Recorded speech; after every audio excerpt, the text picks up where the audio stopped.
Hello everyone, Leaf Reed here.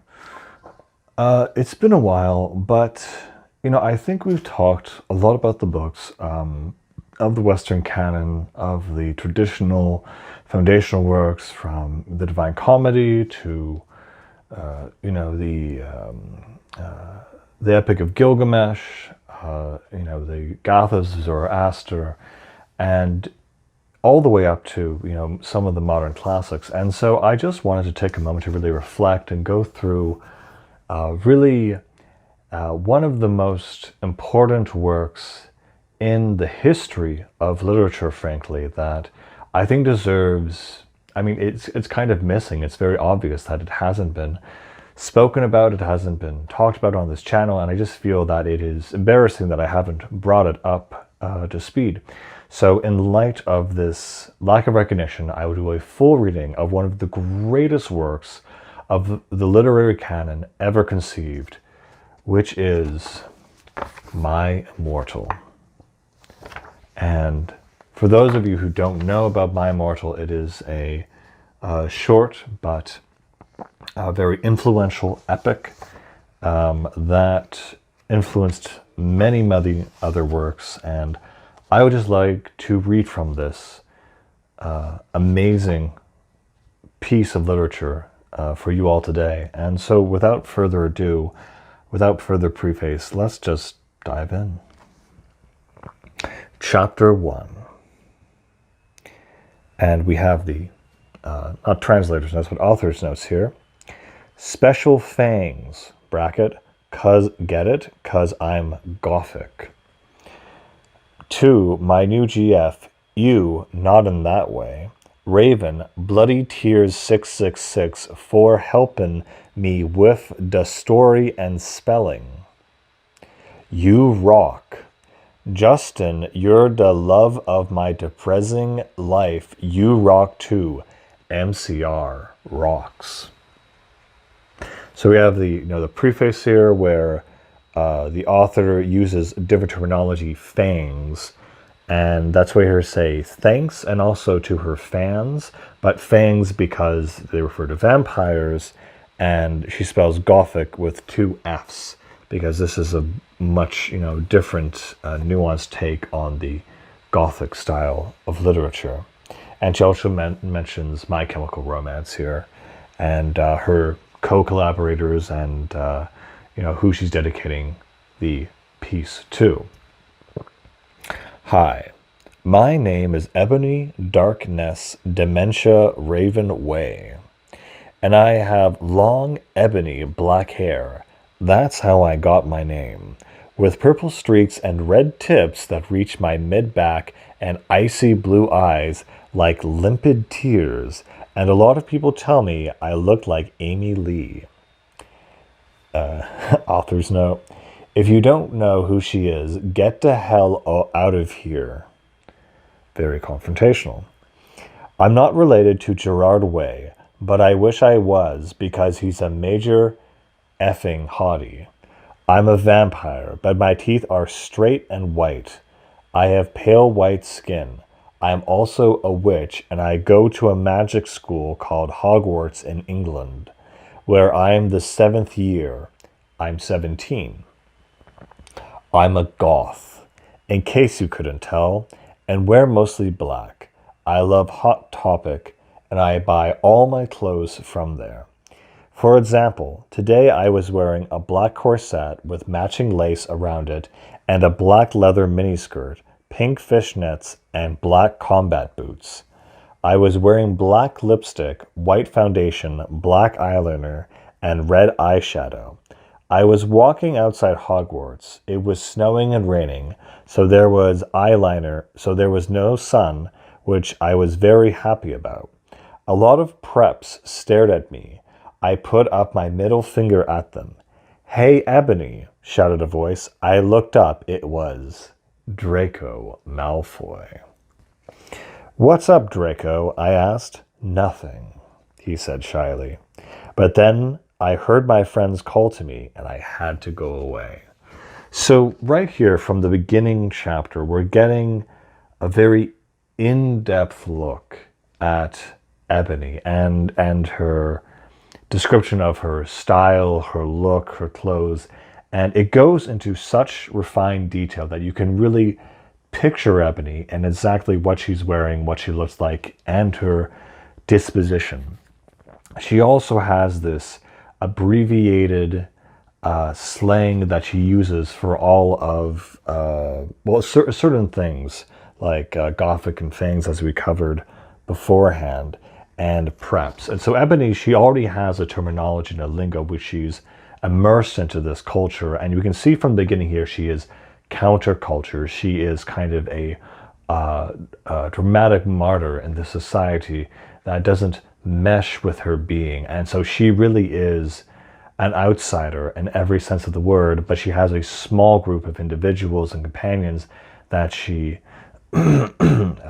uses as a vehicle to process her emotions and her sorrow and to kind of emerge from the refinement and the destruction that this world and its regulations imposes upon her, so that she may come out of it through her suffering a more refined individual. We also see that she is highly combative if you are not within her in-group preference or knowledge. And so very much she's ascribing to the ideas and personalities that would be known within that group.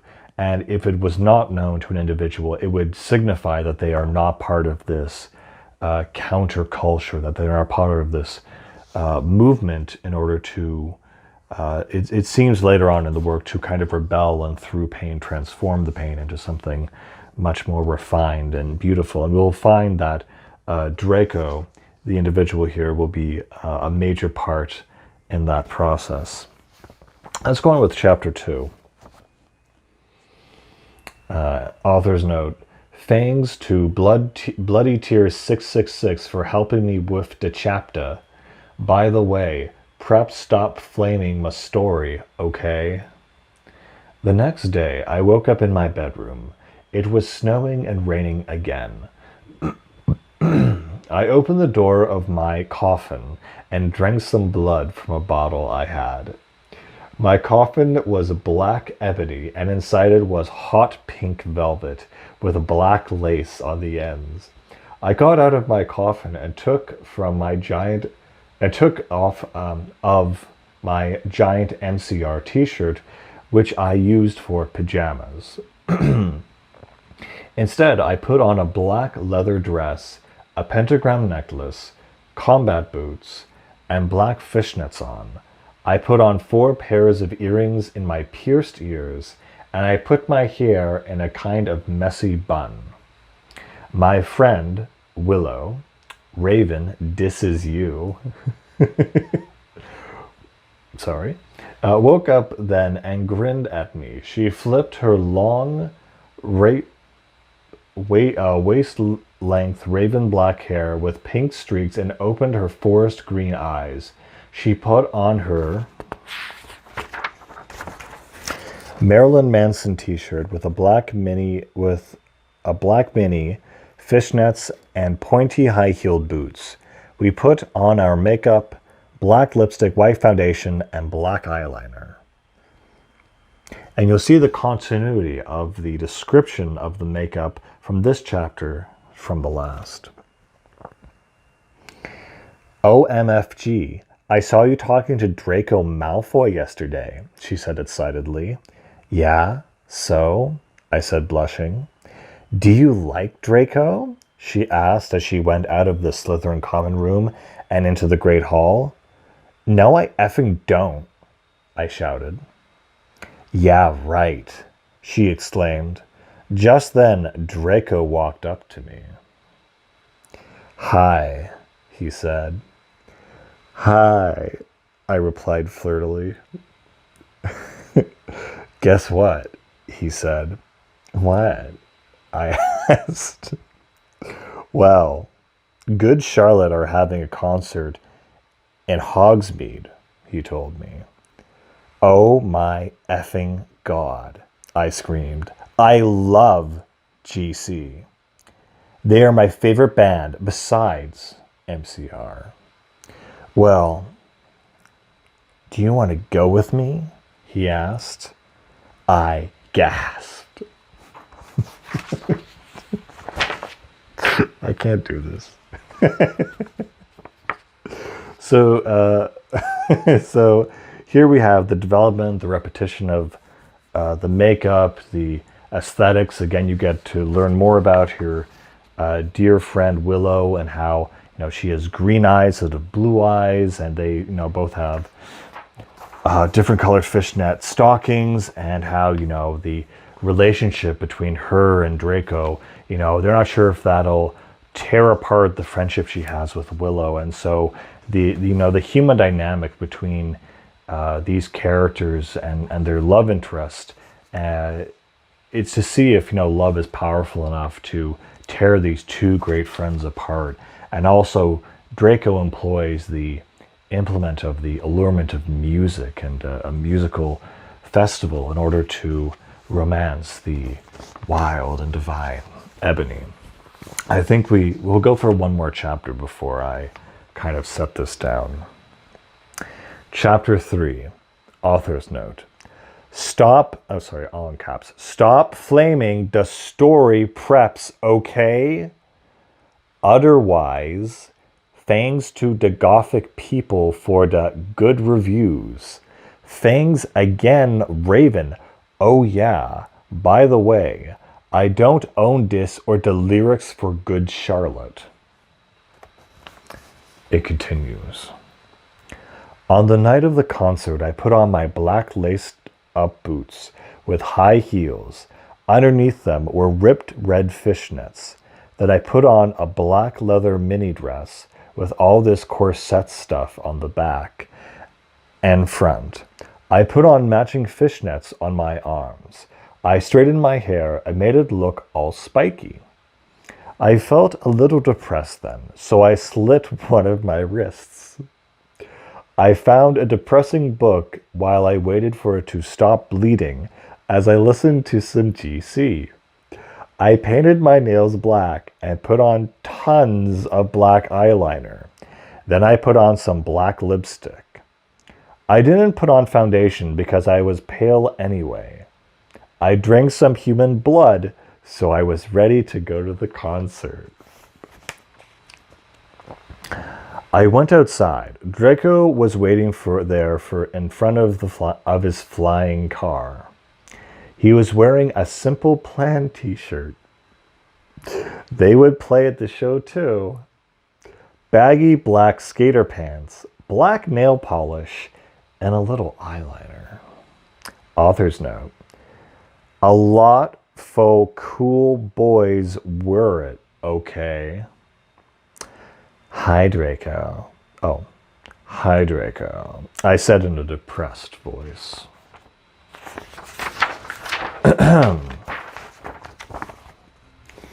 Hi, Ebony. He went back. We walked into his flying black Mercedes-Benz. The license plate said 666 and flew to the place with the concert. On the way, we listened excitedly to Good Charlotte and Marilyn Manson. We both smoked cigarettes and drugs. When we got there, we both hopped out of the car.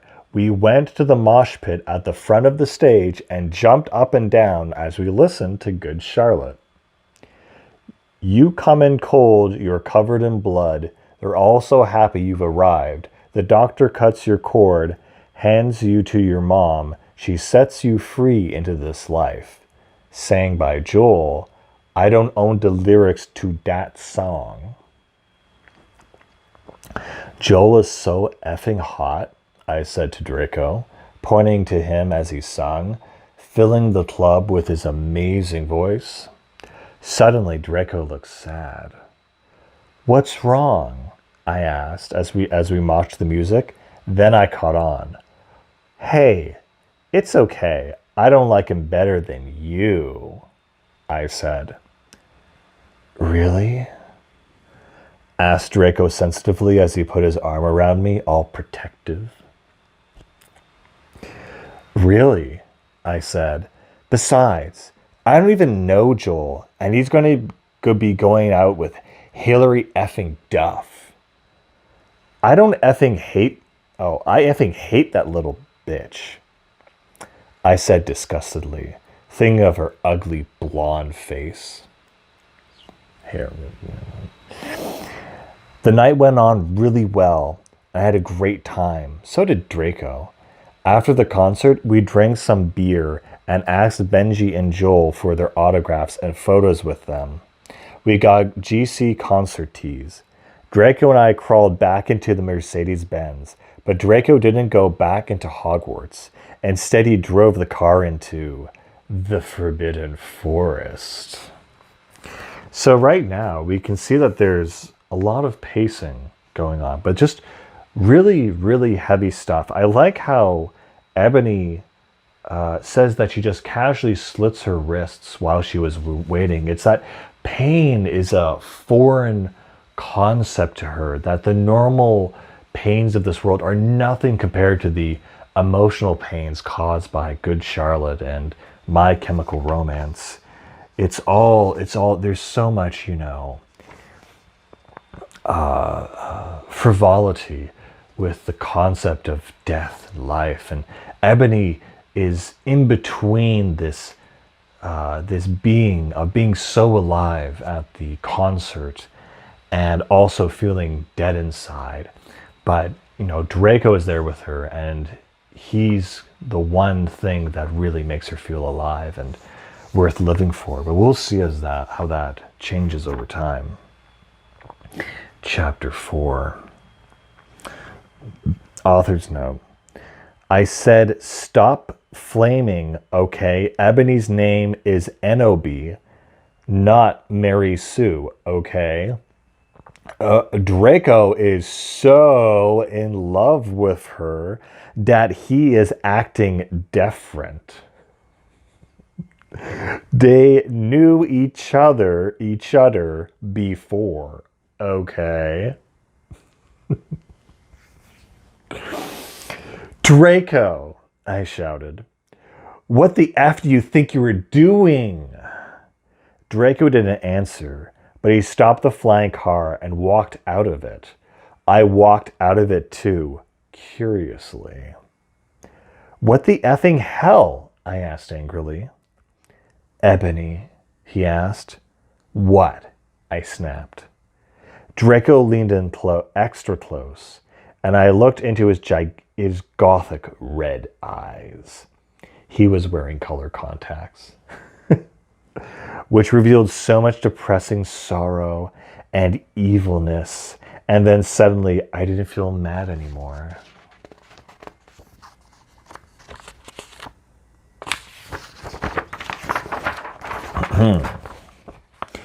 And then suddenly, Draco kissed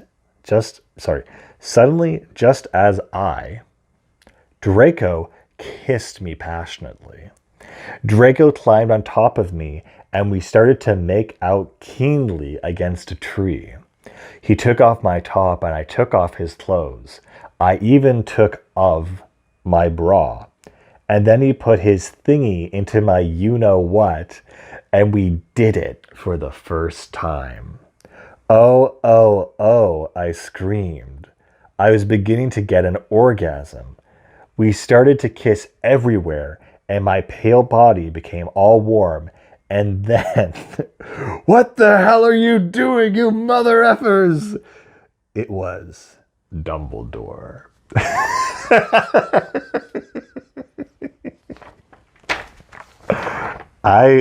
You know what? It's funny that it's been so long and so many years since I've read this, but it's still just as good. The panache, the vibrance of it. It encapsulates the feeling and the vibe of being an autistic teen goth so passionately and fervently, and combining that with MCR and Harry Potter and emo Harry Potter, and just this deserves to be its own spin-off universe, frankly. I think I'll kind of end it there. There are 6 more illustriously crafted chapters. So it's not impossible to read. I would actually recommend that people do actually read this because it is very funny. But yeah, April Fools. This is My Immortal. This is just a classic. This is an absolute fanfic classic. If you hadn't read it, you deserve to read it. And the rest of it is very funny, especially when they introduce emo Harry Potter and him and Draco are fighting over Ebony. Yeah, I don't know. I really enjoy this a lot. In a way that I can't really explain. It's very innocent and very funny in a big way. And it just takes me back to that time when all of this stuff was popular. And you kind of forget when, I mean, it's kind of odd where certain things just come out at certain times that regardless of either thing being good, they just become associated. Like how Neon Genesis Evangelion is always associated with Tang, because Tang was this really terrible orange drink in the 90s that was an orange-like drink made with a powder, and it was not. I don't remember it being very good. And so the whole LCL joke is that it's Tang. And that was just these two things came out at the same time, and people just like by reference and relation they related them, and it's kind of hard to retroactively do that now and say, oh well, I'm going to take something from the 80s, the 70s, the 90s, the 2010s, and combine all these elements together, where back then it was just in the zeitgeist. The zeitgeist was being created by all these different elements that were interacting with each other.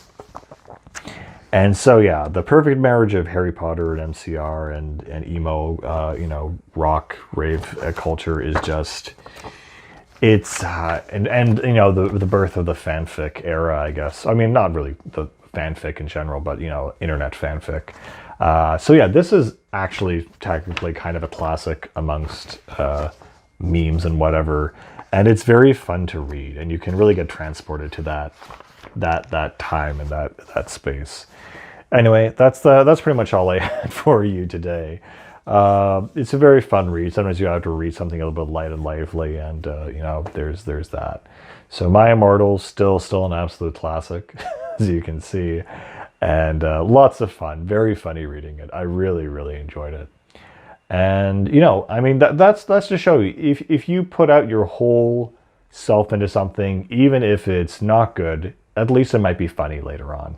And we've all made something very passionate and very funny later on in our lives that we can all look back on. So just go for it.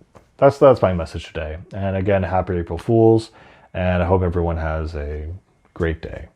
Anyway, as always, keep on reading. Bye-bye.